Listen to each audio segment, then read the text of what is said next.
Bored by the tediousness of our real world, we often try to find these escapes from our reality, and that can be by many different ways.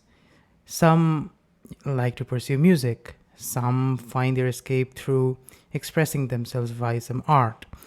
Many others find, drugs, and many others, like me, on the other hand, find something interesting to watch, find something good to play as far as games are concerned. We like to escape from our real world, the tediousness of that, the problems of that, into somewhat of a fictional world, if you may. And that has led to this enormous blooming of fictional characters, shows based on science fiction, all kinds of stuff. That's amazing. And that is, I think, one of the greatest. Okay, maybe greatest would be a bit of a stretch, but it is amazing what we humans have been able to achieve through our imagination.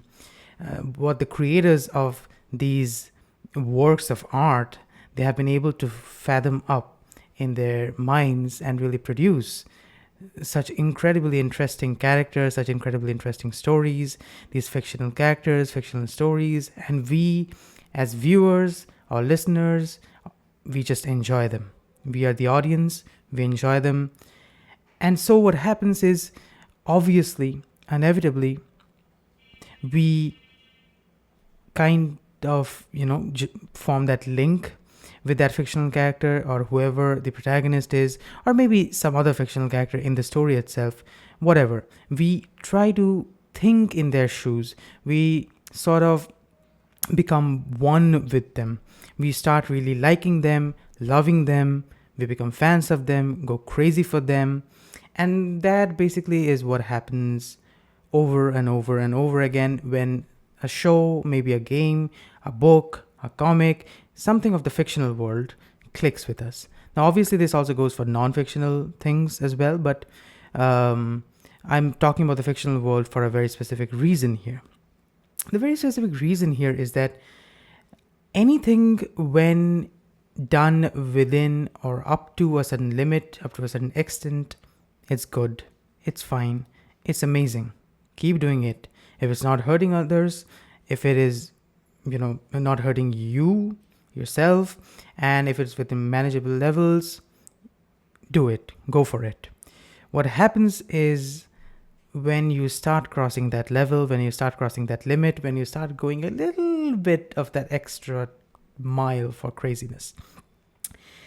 One big example of this tad bit extra mile of craziness is these power scaling battles, fictional character matchups, and the incredibly long threads about why one character would beat another because blah blah blah did something back in issue 378, released in June 1979, and so on and so forth. Now, why I bring that up here, that's not a problem. Like, obviously, that's a very fun recreation to have, pairing up characters and seeing how they would fare against each other.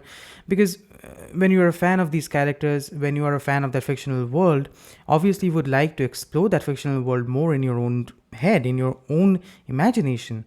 And so you would, like to see more interactions of the person that you really, here by person I mean the fictional character, that you really like with some other fictional character and stuff like that. And this is, I think, what gives rise to these battles, these feat battles. This guy has more feats, this guy has less feats, and stuff like that. I'm still okay with this. I myself, I love to ponder over stuff like this. So it's amazing. More power to this, or whoever, the people who do this. More power to you guys, of course. No problem with that. The problem, however, arises when people try to take this way more seriously, a tad bit more seriously than they should. You don't know nothing about this. Hey, come on. This guy can beat anyone. That guy can beat anyone. Batman with prep time, no difficulty, scopes everyone, stuff like that. So obviously that, like, now again, this is not something to be really offended about. I mean, this is not, don't let this video fool you. I here am not speaking from a perspective of annoyance. I'm not speaking from a perspective of, I'm tired of these people, ban them from internet or anything like that. It's not.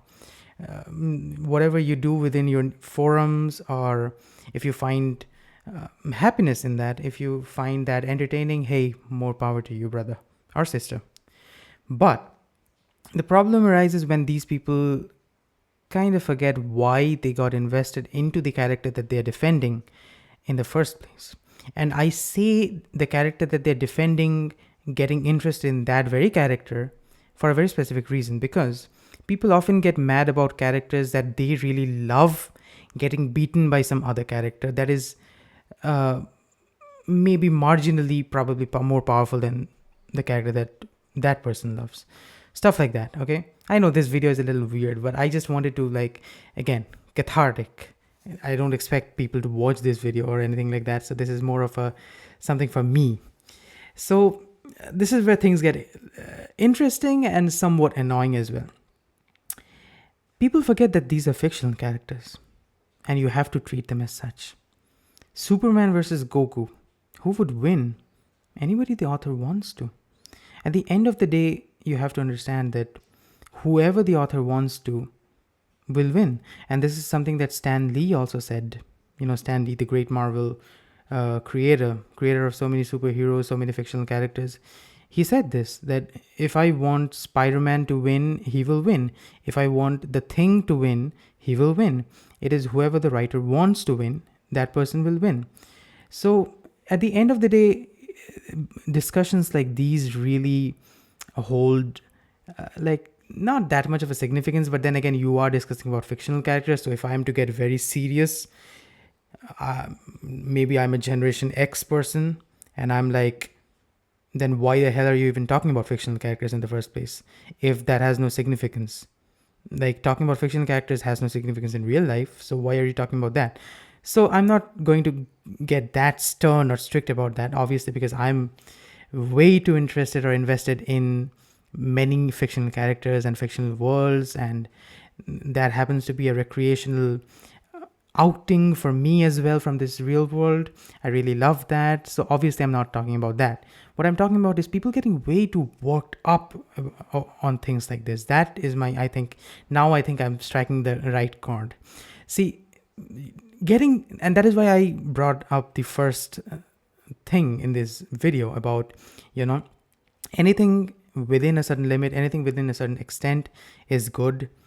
You go beyond that, and anything and everything can turn into a mushy little shit. Even drinking too much water can be detrimental to your health, although you need to drink probably greater than 20 liters per day for your kidneys to really start overloading, unless you have some underlying health conditions. Okay, let's not get into that. So what I mean to say is, even something as beneficial as drinking water can be harmful to you, right? So the thing is, all of it depends on the dose, and this dose is what overdoses sometimes in these fandoms. And these fandoms, sometimes what happens is they have a certain amount of, or rather a certain number of crazy fans who like implode within themselves when their protagonist or whatever, the person, that the character that they really love, are crazy fans of, is not winning in a death battle. They will like boycott or whatever, and that is absolutely BS. That is absolutely BS. At the end of the day, you have to understand that these are fictional characters. So then, is this entire imaginary pitting of characters against each other to see who would win this power-up battles or these death battles, is all of this baseless? Of course not. If you think that those are baseless, if you think those are meaningless, then at the end of the day, fictional characters, fictional characters are meaningless. They don't exist in the real world. I mean, that is an argument that you can make if you are a very real world person. But the very fact that we are in this video, that I am making this video, means I am very much invested and interested in fictional characters and worlds. So that is not the argument that I'm making. What I'm making is, maybe the limit. If the creator of Saitama or One Punch Man wants Saitama to win against Superman, he will win. and you can do nothing about that. If the creator of Dragon Ball wants Goku to win, I'm forgetting the name, sorry, very sorry, he's a very famous mangaka, and I'm really, really sorry that I don't remember his name, but whatever. If the creator of Dragon Ball, if the creator of Goku wants Goku to win, he will just create an art, he will just create a comic panel where he, researches all of Superman's feats and just gives Goku a feat better than that. And that's done. That's canon. Over. So at the end of the day, how simple is it for a fictional character to defeat another fictional character? Ask yourself. It's just a couple of pages. At the end of the day, that is what it is. So what essentially you are fighting over is just someone's imagination at play. If the writer wants something, he or she will have that. And you as a fan would have to probably accept that. Or you will have to go the boycott this writer, we are not, boycott this thing, whatever. Cancel this, not boycott, cancel culture, whatever. So at the end of the day, you have to realize that and this is something, and this entire video idea actually came to my mind because I was watching a YouTube video many days ago, like not even today or yesterday. Many days ago, I was watching a YouTube video about, I think the creator of Invincible said something about Invincible being able to beat Superman. And the comments of that video, my God, people went crazy, absolutely batshit crazy. They were like trolling Invincible and stuff like, yeah, he can do shit against Superman, he has no feats and stuff like that. And I was like, dude, come on, please. Obviously, they were very, very hurt by the fact that their beloved character was getting obliterated or would be obliterated by another character, and the creator of that other character has himself confirmed this. That really got to them. And that was when I really, I was laughing the entire time when I was reading those comments in that thread. There were many funny comments about there, and one of those comments said something very interesting. Well, two of those comments, one of those was actually really good as a point, and the other was actually fun bad kind of a comment. Let me say the fun bad comment first. The fun bad comment said, okay, I am a writer and I imagine that I have a sentient onion which can defeat all of the characters or whatever, Superman and everybody combined. So what? Does that make it right? Yeah, it does. I mean, you are the creator of a sentient onion, and if you as the creator of that sentient onion decide to give that sentient onion powers that defy everything, more power to you, brother. I mean, sure. That's it. Done. At the end of the day, that is what it is. It is just someone's saying, it's just someone's thinking, imagination that you are becoming a part of as an admirer. That is what it is at the end of the day. You have to understand that. You cannot get butthurt over these things, right? So that was the fun bad comment. And the other comment, which was actually a good thing, which was actually a counter to that Invincible winning against Superman, or rather not actually that specific thing, but rather this entire death battles or pairing characters against each other in a battle thing. The counter was that pitting characters against each other and studying their stats and feats and seeing what the possible outcome, likely possible outcome would be. That is a fun thing to do. And this is exactly what I've been saying, that it is not that you shouldn't do that. What is the entire point of this entire thing of death battles and, versus matches? That's not the thing. Of course, you're free to do that. And not even free. Of course, you're free to do that. But more power to you. They're very entertaining to watch. These logical breakdowns of powers and feats and stuff like that, but getting overworked, that is the thing. Limit that limit has to be there, right? At the end of the day, you have to realize that that imagination part needs to come. And the thing is, who the hell cares if Superman is more powerful than Goku? Who the hell cares if Saitama is more powerful than Goku?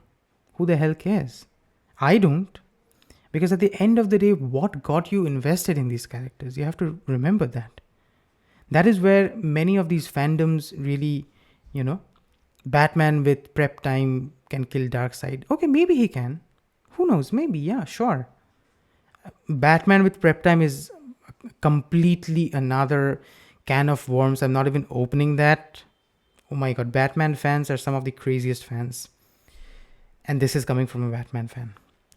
So, the thing is, if someone can defeat someone, or you can logically deduce that the character that you love can in fact defeat another fictional character, hey, amazing, great, be happy, be entertained.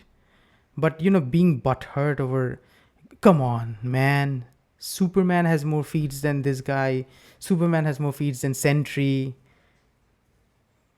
Who cares? Why did you like Superman in the first place? Why did you like Batman in the first place? Because he's interesting as a character. Why did you like Spider-Man in the first place? Because he's a damn good character. You have to remember why you like these characters, why you love their worlds. Because these characters have stories to tell that are very interesting, that interest you, that pique your interest, that you want to be a part of, that you want to explore, that you want to observe, that you want to sink your shoes in. That is what these characters are or should be for you, and that is why people get into these fictional DC, Marvel, whatever. At the end of the day, why do we watch these films? Or I'm so embarrassed that I said films first. I should have said comics, because Marvel and DC are comics, films later. Yeah, I am that kind of a guy. So why did you get into all these things? Obviously to entertain yourself. And how did you get entertained? Did you get entertained because Superman was extremely powerful? Maybe you did. But at the end of the day, that is not the entire thing that holds you to that character. At the end of the day, maybe it has something to do with Superman being a good person. Maybe that really piqued your interest. Maybe that really motivates you, inspires you. Maybe Batman being a very interesting person. Maybe Batman being somewhat of a broken character, that interests you. Maybe the fact that Batman being a normal human being and still being able to cope up with superhumans and gods, that really interests you. So focus on that, and always remember why you like these characters, or why you like their worlds, why you love their worlds, and stop getting overworked or really butthurt over things like who would win, who would lose. No way did Ben 10 lose to Green Lantern in the death battle, even though he shouldn't have. Benton should have won that. That was absolutely catastrophic. Okay? That was absolutely insanely. I don't even know what Death Battle was doing. Oh shit.